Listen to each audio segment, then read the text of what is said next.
Hi, welcome. Today I will explain how to install Bike GPS Tracker. In the kit you will get activation form, GPS tracker, cable tie as well as the harness. In the activation form you have to enter SIM number which you are using for the GPS tracker along with your vehicle details. Properly insert a SIM in the SIM slot and close the cover.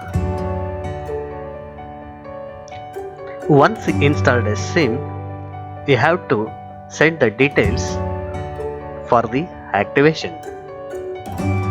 through the WhatsApp number given in a activation card. Remove the bike seat and side cover. Insulate the GPS tracker with the insulation tape. Should not enter the water. Once fixed, connect red wire to the positive terminal and black wire to the negative terminal of the battery. Now your installation is completed, ready to track. Once finished the installation, refix the cover.